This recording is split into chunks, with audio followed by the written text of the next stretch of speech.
Selamat datang di praktikum virtual Biologi dan Mikrobiologi Lingkungan. Virtual kali ini akan membahas modul tentang sterilisasi dan pengenalan alat, media pertumbuhan mikroba, pembuatan biakan murni dan pengaruh faktor lingkungan terhadap pertumbuhan mikroorganisme, pengamatan jamur mikroskopis, pewarnaan, mikrobiologi pangan, analisis keamanan pangan, dan biogas. Setiap modulnya akan dijelaskan tentang deskripsi praktikum, landasan teori, serta alat bahan yang digunakan. Dan sekarang, yuk kita simak penjelasan dari setiap modulnya. Modul 1. Sterilisasi dan pengenalan alat.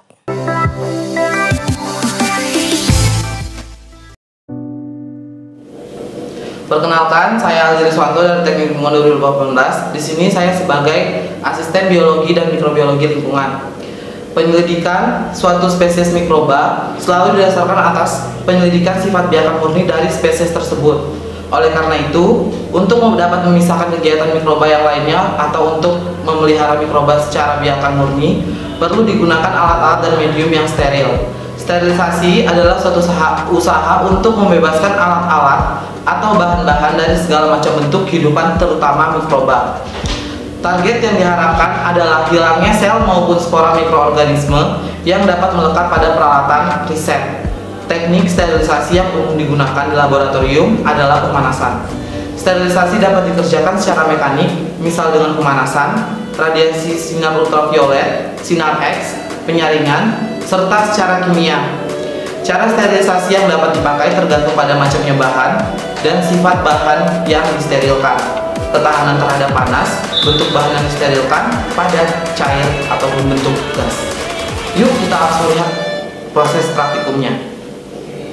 Dan berikut pengenalan alat dari praktikum biologi dan mikrobiologi lingkungan.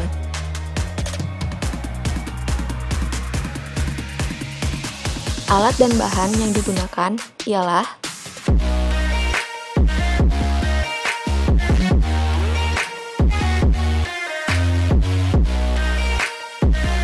alat dan bahan yang diperlukan yaitu sebagai berikut.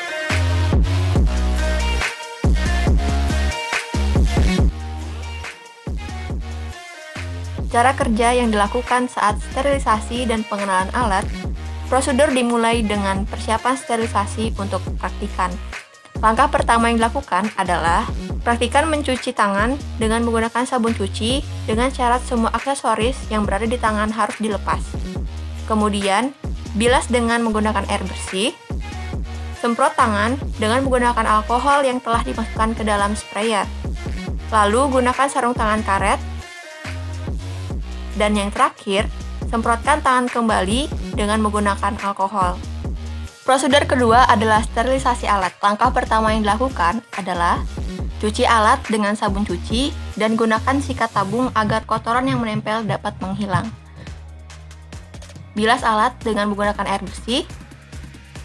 Keringkan alat dengan tisu dan semprotkan alat dengan alkohol 70%.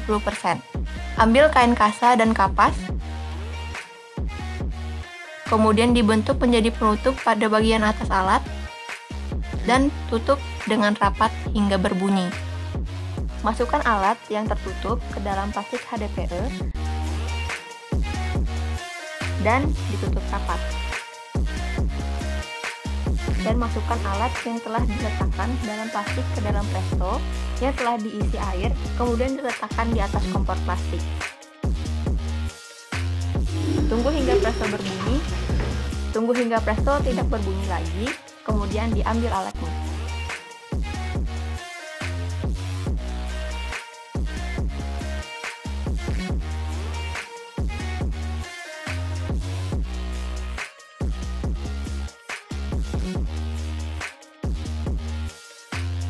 Modul 2. Media pertumbuhan mikroba.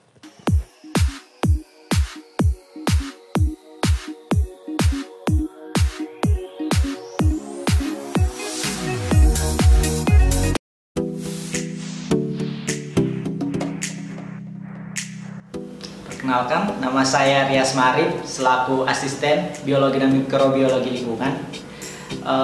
Pembiakan adalah proses memperbanyak organisme dengan memberikan keadaan lingkungan yang tepat. Menumbuhkan mikroorganisme adalah membuat replika dan mikroorganisme tersebut dan memerlukan unsur-unsur yang ada dalam komposisi kimianya.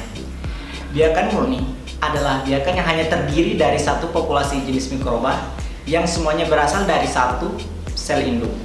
Isolasi bakteri artinya memisahkan satu jenis bakteri dari biakan campuran menjadi biakan murni. Untuk mengisolasi suatu spesies dikenal dan beberapa cara, yaitu dengan cara cawan gores, cawan tuang, dan cawan sebar. Faktor lingkungan sangat berpengaruh terhadap tumbuh kembang mikroba. Hal ini dikarenakan mikroorganisme sebagai makhluk hidup memiliki karakteristik yang berbeda-beda dan memiliki tingkat adaptasi dan respon yang berbeda-beda. Mikroorganisme umumnya sangat tergantung dan dipengaruhi oleh keadaan lingkungannya.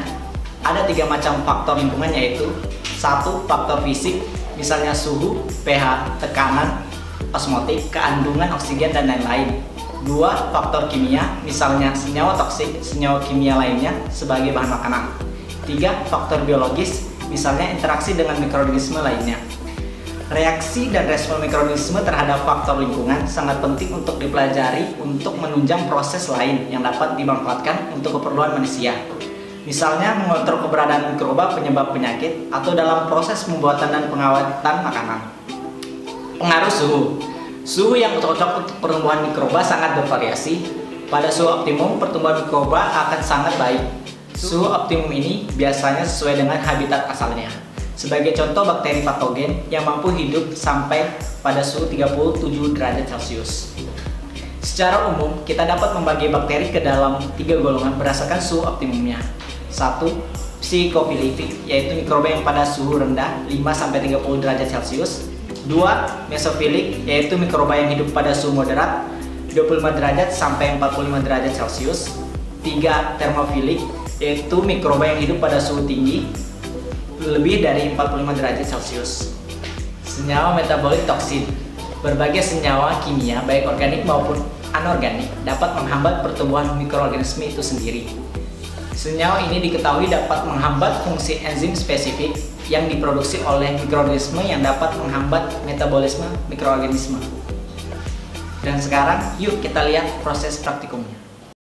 Alat dan bahan yang digunakan ialah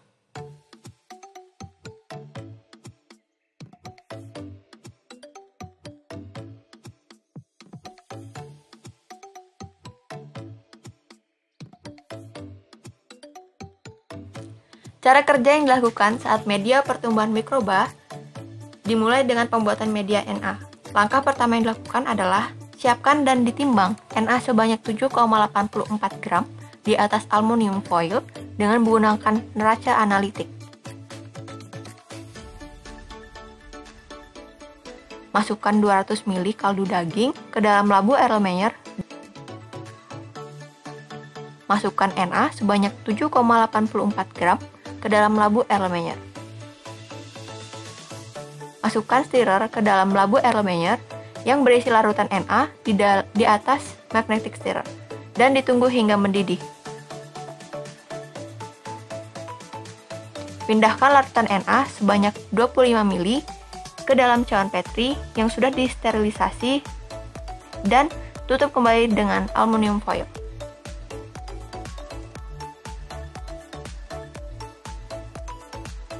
Yang terakhir, dimasukkan cawan Petri yang telah diberi label nama ke dalam inkubator dan didiamkan selama 3 hari dengan suhu 37 derajat Celcius. Prosedur kedua, pembuatan media PDA. Disiapkan dan ditimbang PDA sebanyak 10,92 gram di atas aluminium foil dengan menggunakan neraca analitik. Dimasukkan 280 ml kaldu kentang ke dalam labu Erlenmeyer.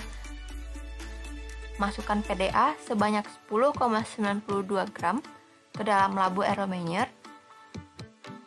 Masukkan stirrer ke dalam labu Erlenmeyer yang berisi larutan PDA di atas magnetic stirrer dan ditunggu hingga mendidih.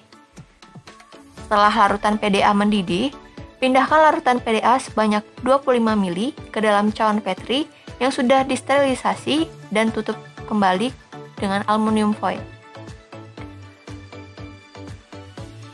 Masukkan cawan Petri yang telah diberi label nama ke dalam inkubator dan didiamkan selama 3 hari dengan suhu 30 derajat Celcius.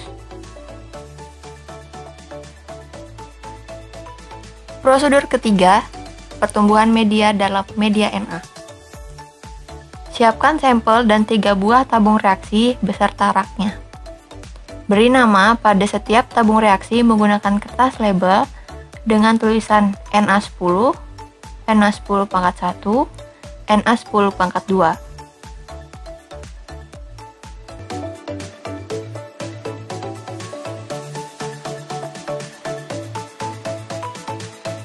Masukkan 9 ml NaCl dengan konsentrasi 0,9% ke dalam tabung reaksi dengan menggunakan pipet gondok. Dengan mulut tabung reaksi berada di dekat lampu bunsen agar tetap steril.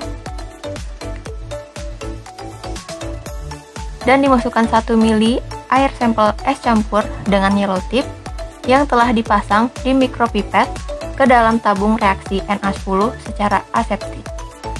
Homogenkan larutan dengan mulut tabung reaksi ke lampu bunsen agar tetap steril. Dan masukkan 1 ml larutan dari tabung reaksi Na10 ke dalam tabung reaksi Na10 pangkat 1. Kemudian homogenkan tabung reaksi Na10 pangkat 1 secara aseptik.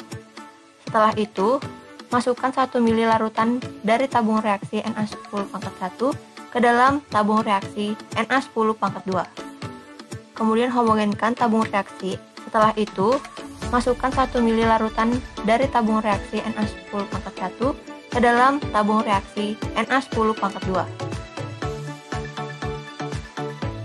Dan tutup kembali dengan aluminium foil. Ambil cawan Petri dan putar cawan Petri membentuk angka 8 sebanyak 5 kali. Selanjutnya, dimasukkan cawan Na ke dalam inkubator dan didiamkan selama 24 jam. Prosedur keempat, pertumbuhan mikroba dalam media PDA. Ambil cawan Petri yang berisi sampel dari inkubator, buka aluminium foil pada cawan Petri secara aseptik. Ambil sampel kulit kepala dengan menggosokkan jarum OC ke permukaan kulit kepala. Gosokkan jarum OC yang sudah terkena sampel kulit kepala ke dalam media PDA. Ditutup cawan Petri secara aseptik menggunakan aluminium foil dan diberi nama dengan kertas label. Dimasukkan ke dalam inkubator pada suhu 37 derajat Celcius selama 24 jam.